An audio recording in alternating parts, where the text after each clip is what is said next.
Welcome to House of Whimsical Terror. I'm Esther. I'm Mary, and we are speaking with you from Tucson, Arizona. We are telling real stories of the fantastical. Yes, and we will in the future have guests that will also tell their own stories.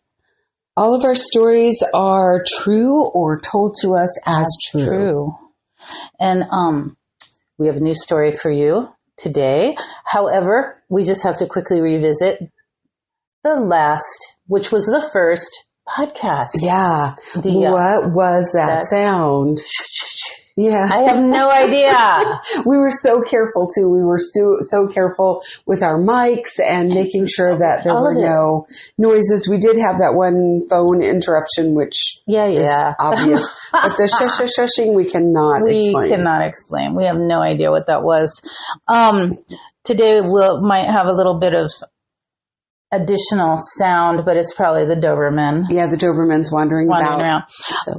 But yeah, today we have haunted house story. Yeah. Super exciting. It is exciting. So the Ninth Avenue house stories, we actually tried to record all of this into one podcast and then ditched everything and decided it needed to be two. Yeah. So you will hear a big chunk of it today, and then the next podcast will have the rest of the story. Yeah, even more. Mm-hmm. Because it was just very haunted. This is a very haunted house. Yeah. The house was on 9th Avenue, and it was here in Tucson, an unusual house for Tucson. It was 2 stories and had gables and, kind of a not the usual kind of cool adobe houses like we live in. It was really different, built in 1895. And we lived there in our early 20s. So a long time ago, before cell phones. That's going to be an important part of the story later. And we were young, so we lived in a big house and had a lot of really good friends as roommates. Yeah. Mm-hmm. It's tons of fun, except the haunted, spooky part. Yeah. So when we were first moving in, we had friends helping us move, and I wanted to treat them to something. So I went across the street to a little market that was directly across the street called Jim's Market.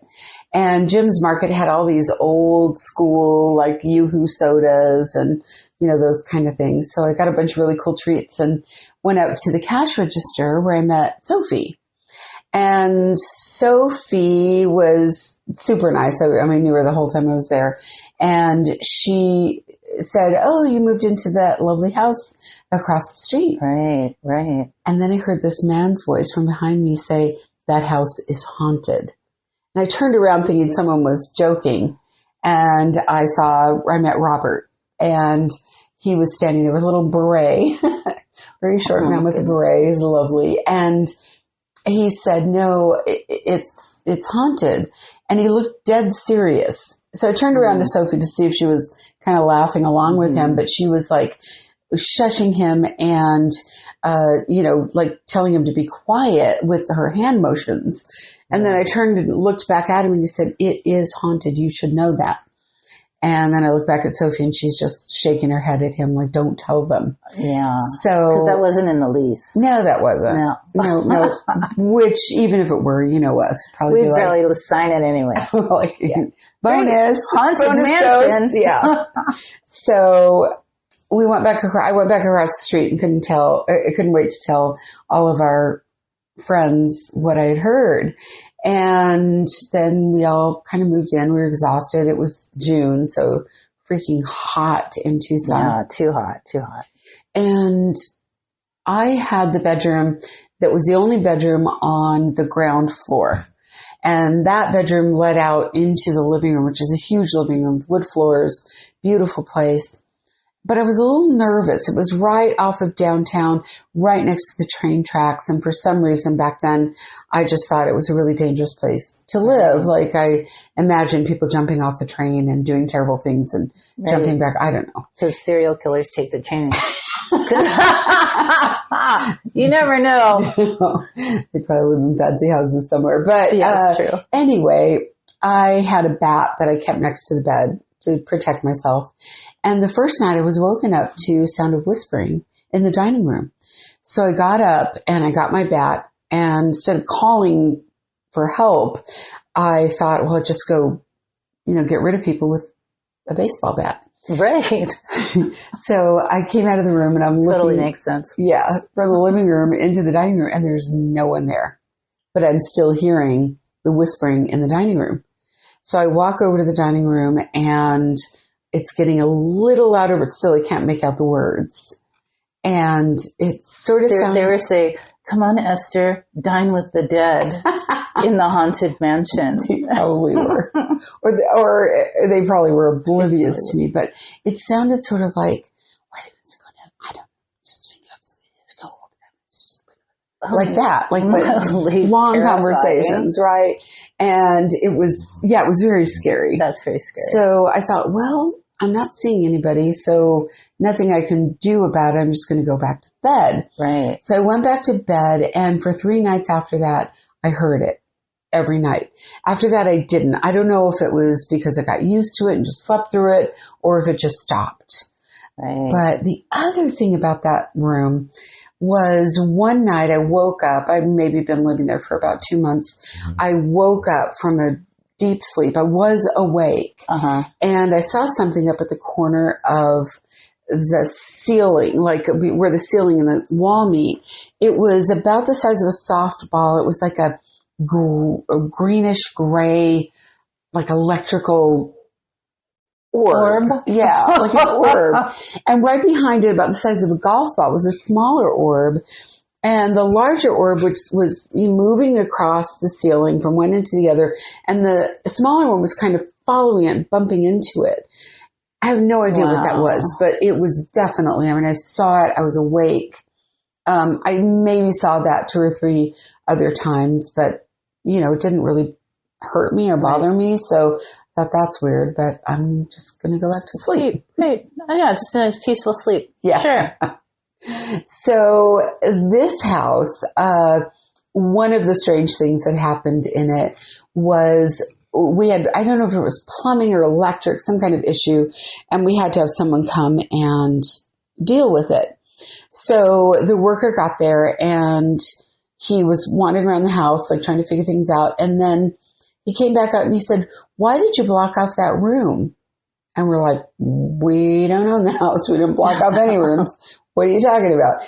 And he said, "Well, if you look," he said, "there's the equivalent of a very large room blocked off between the kitchen, the downstairs bedroom, which was mine, the living room, and the back stairs." And sure enough, when you saw it, when he pointed it out, there was like a huge space that was completely blocked off by walls and other rooms. In the direct dead center of the house. Yeah. And the strange thing about that is about 3 days before, maybe more, Kim and I were in the house, and we heard this loud sound. It sounded like someone took a very large solid wooden block, and dropped it from the top of the house all the way down to the floor. And it sounded like it was coming from the center of the house. But at the time, we didn't think to ourselves, oh, the center of the house is blocked off. So we were looking around in the rooms that we knew, and, there was nothing there, but it was a distinct sound. Wow. We were in different rooms, and both of us heard it, and who knows? So then we found out there was an actual space there that was blocked off, and we wondered. Another thing, that back staircase, about 40 stairs going 40. up. Yeah. And he said, the man who came in and was talking about, who was interested in architecture, obviously, he said back then, houses like that, they would have these grand staircases. So when you walked in through the beautiful front doors, because it was a beautiful house. Stained glass. Yeah, gorgeous house. Beautiful. There was no staircase. He goes, that 1940s staircase. And sure enough, it had the look of 1940s going up the back of the house on just a very ordinary, staircase. Yeah. But the weird thing about that staircase was no one felt comfortable going up it. No, not even people that are like not ghosty people. Yeah. Like, regular people. Like friends would come over and they're like, I'm not going up there. There's no way, something's not right. But weird energy. Yeah. And we would hear someone following us up and down those staircases, that staircase, when we first moved in. And one of the times I thought I would just kind of play with it. So I thought, what if it's just the echo of my own footsteps or the sound of the creak left behind from when I stepped on the step before? I didn't know. So I walked up normally and then started running up the steps and stopped halfway and just leaned against the wall. And I heard footsteps continuing at a regular pace and stopped right next to me. Nice. And I thought, okay, that's scary. But other people, would just hear it and keep going, but be a little frightened by it. Mm-hmm. So I lived downstairs in the downstairs bedroom, and we would always meet in the living room right off my bedroom. In the colder months, and it does get cold in Tucson in the winter. Contrary to popular belief. Yes. Yeah. There was one lone wood stove. Yeah, wood burning stove in the corner of the living room, and that's all there was to heat this big house. Right. So we were always cold, but the weird thing was we were cold like right next to it. And we used to have fun. We would like make dinners and enjoy ourselves and go to Casa Video to get a video. And that was back before streaming. We would just watch the videos and enjoy ourselves. And we really loved each other. Like we were a great group of friends and had fun. Well, at one point it got colder and we would complain about the cold, and Oscar, who was one of our roommates, who eventually became my husband, but at the time he was not, he was just a roommate. He said, it's weird because my room is so hot. Right. And we're like, your room's hot. What? Yeah. Because his room was not heated. No. And it was the farthest from the wood stove. Yeah, it was on the second floor, farthest away. And he said, no, I have to sleep with my windows open. We're like, no way. Right. He said, yeah, I have to push up. He had these Florida ceiling windows almost with those wood, wood framed windows, old. And he would push those up. And granted, his room was below the closed off empty space on the first floor that we don't know what it housed. There was that, but truly very far from the one small wood burning stove. Yeah, like why would that be warm? Super weird. And he said, no, seriously. So we were all marched upstairs to check out his room. And sure enough, it was warm. And so we ended up watching his television and eating our popcorn and whatnot because it was just warm up there with the windows open, which was so weird. Right. The other weird thing is when Oscar and I started dating and then became a serious couple, I moved into that room and it got cold. The next winter, it was really cold in there. It was not warm anymore at all. Another weird thing that happened in there, the old cable boxes used to have digital numbers on them. And sometimes it would have the time on it, or if you were, it would change to, channels and different things. So he had a cable box on top of his television. And one morning he woke up like yelling, like, look, Esther, get up, get up. And I'm like, what? And I looked over, he's pointing to the cable box where the digital numbers are. And it has the letters ELB. There are no numbers. Which coincide mysteriously with your initials. Those were my initials. Esther Louise Blue at the time. Yeah. Right. This is a progressively more terrifying house. Yeah. So that was weird. Another thing that happened in the house was there was a place in the kitchen that all of us would kind of walk around as though someone were standing in front of the stove. And none of us really noticed it because we just did it automatically until one day I was rushing back inside because I'd forgotten something. We were late. And I found myself, like, instead of making a straight line through the kitchen, going around something. And then on the way back out, I tried to make myself walk straight through, and I didn't. I walked around it. So the weird thing about the kitchen is at some point along the decades, some idiot put red shag carpet in the kitchen. Because that's a thing. Oh, God, yeah. Apparently. Like, who puts carpet in the kitchen? Right. So there's red shag carpet, so it's got like a thick pile. And I looked at it and I noticed that there was, like tracks as though people had always gone around, as though there were a large woman standing in front of the stove. Right. People had walked around her, and there was like a semicircle. Track, yeah, through the carpet. Yep. Yeah. So that was a strange thing. We are going to tell more about this story. So I'm going to skip some things because they're a story on their own, and we will tell part 2 of 9th Avenue House stories in our next podcast. So I'm going to skip some things and then go on to when everybody had moved out except for me and Oscar. So everyone had, found their own places to be, or had, gotten a girlfriend or boyfriend and had moved out. And so Oscar and I were the only ones in the house, and we only used like the one bedroom. And next to us, and you'll hear more about this in the next podcast, there was a room that we called the Alice in Wonderland room. Right. And this room had this strange, you remember, that strange little door. Really tiny door. Yeah. Like 3 feet tall or something. Yeah, like for a 3-year-old to go in and out of.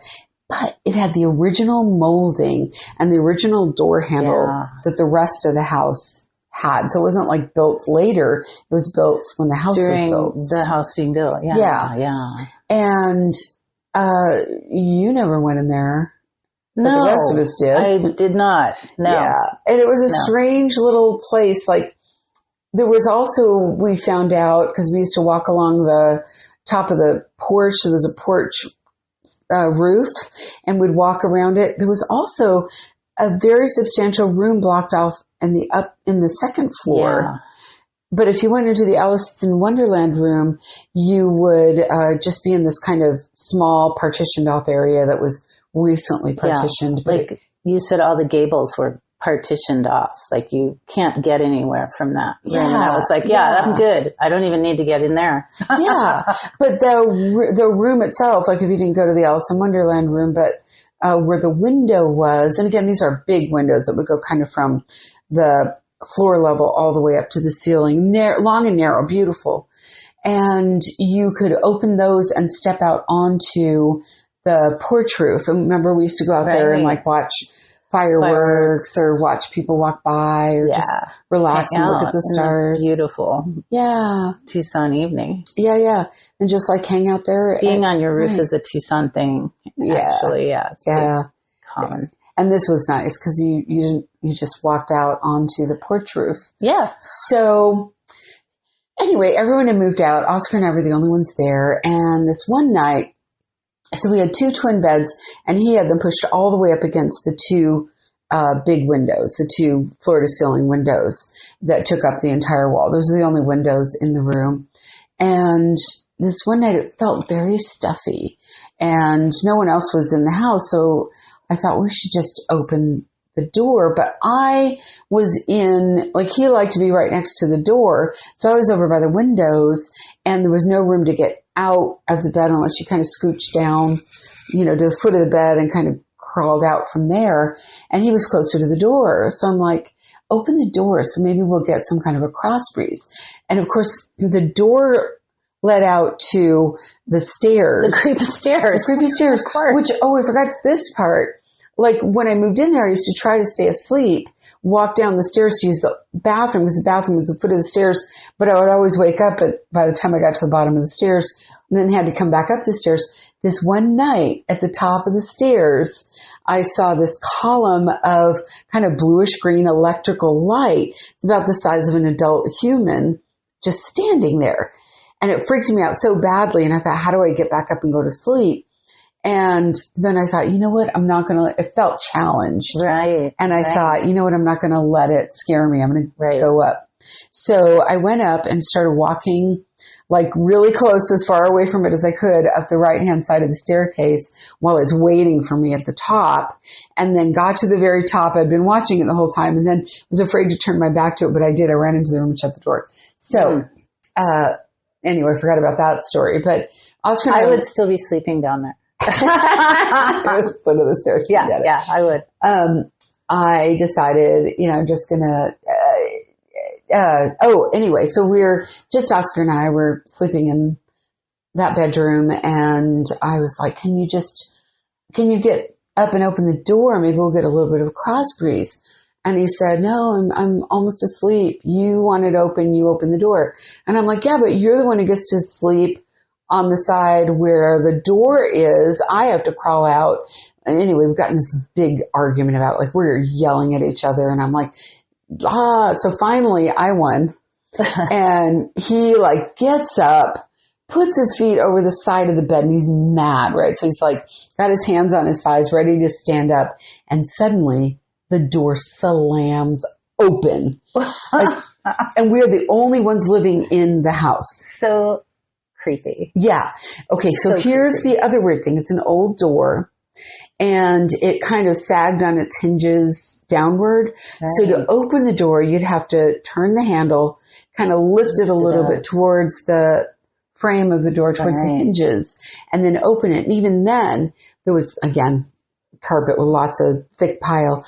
And you could see like the semicircle or the little fan figure in the door carpet. Like, that's how hard it was to get that door open, and it just slammed open.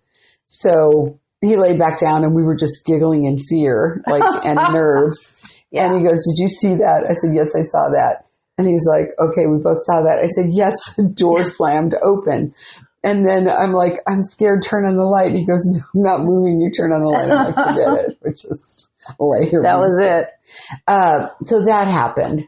Also, when, we'd had like a house full, bunch of friends and roommates, and more stories that you'll hear in next podcast. But at this time, again, it was just Oscar and I. We were maybe 2 months at the end of before we moved out and did our lease. And it was the only time I'd been alone in that house. And Oscar was going to go and see his family. So I was kind of excited. I thought, you know what I never do? I never sit in the dining room, at the dining table. Like, we finally got a dining table, a really old, really cool one, but we never sat there. We never ate there unless we put food on there if we had a party. And so I thought, I'm going to do that. I'm going to read my book, get myself a little sandwich. It's going to be nice. Right. Alone in the house. It's going to be so fun. Dining with the dead. Yeah, well, I didn't even think about that because I lived there so long. Yeah. So Oscar left, and I get my book, I get my little sandwich. I'm sitting there just so cozy, that when you live with a bunch of people and you finally get the house to yourself, that exciting feeling. So I'm there, and suddenly I hear the sound, what sounded like a large man with boots on, stomping up the stairs. So if you stomped up those stairs, you could hear it all over the house. So that was one of our rules, is do not stomp up the stairs. Walk quietly up, because if people are sleeping, they'll wake them up. And I thought, I'm alone in the house with an intruder. So I was so scared, and I just sat there, and I could hear them kind of walking around in what seemed like the Alice in Wonderland room. Yeah. And I thought, oh my gosh, I need to get help. So instead of doing what I know you're supposed to do and get out of the house when there's someone in there with you, I pick up the phone and I call Oscar. I don't know why I did this. I must have known it wasn't a human. But I call him, and I'm like, Oscar, I think there's someone in the house. I just heard someone stomping up the stairs. He doesn't say, hang up, idiot, and call 911. He says, I'm on my way. So he must have known too. Yeah. So I hung up, and I'm sitting there and hearing someone walking around above me. And I thought, go to Jim's Market and get Sophie and Robert and let them know I need help. Someone's in the house. So I run out to the edge of the porch. This is a beautiful wooden porch with white pillars, gorgeous place. I go to the edge of the porch, and something told me there's nothing there. And I sat down on the top step of the porch and just sat there going, okay, strange. Right. And while I sat there right above my head, I hear the window to the Alice in Wonderland room opening up. Oh, yikes. I hear someone scoot out to the edge of the porch roof. Oh. And then I hear what sounded like someone kind of hanging over the porch, from the porch roof down onto the patio. There was a red brick patio beneath it. I'm watching this. The light is on behind me, so the patio's lit. Right. And I hear someone, the roof kind of creaking, someone drop down and run around the side of the house while I'm watching, and there's no one there. Wow. And then Oscar pulls up, I don't know, maybe 10 minutes later, I'm still outside going, that was weird. That's mind-blowing. Yeah. And I walk over when he gets there and I look up to see if the window's open. It's not, it's closed, but I distinctly heard it opening. And I went out there and he was standing there. He goes, it's gone, isn't it? Ooh. And I said, how do you know? He goes, I just got a feeling. Wow. So he had that feeling the whole time. Yeah. And after that, whatever it was, when we started talking about he and I moving out, so we would have been the last ones to move out, whatever that thing was that in the beginning would follow us up and down the staircase, started following us up and down the staircase again. Wow. And that's it. Yeah. Well, that was a remarkable group of stories. And this house has so many more. Yeah. So many more. Yeah. It was built in 1895, which Arizona was still a territory in 1895, actually. But it has a very long history. And boy, some of the stories are really chilling, chilling. So we will have to wait till the next episode. Yeah. Because I have a kind of a really cool story that happened in there, but it's kind of a story on its own. So we will tell that one. Oh, yeah. Yeah. So we're super, super happy to be delivering some fantastical real ghost stories, especially in spooky month of October. Yeah. And we're super happy that if you tuned in, that you're with us to listen. And I hope you'll tune in again and hear the even wilder tales of the house on 9th Avenue. Yeah. Follow us, please. Yeah. And if you have some commentary, we'd love to hear it. Sure. That'd be nice. But yeah, we do want to hear your feedback, what your thoughts are. Even if you think they're not ghosts, we want to hear what your thoughts are. Yeah. Yeah. And then I guess we'll see what happens with the next episode. Yes. Yeah. So you guys have a fantastic Halloween season. Yeah. Because it just started. Yeah. Bye, folks. Bye.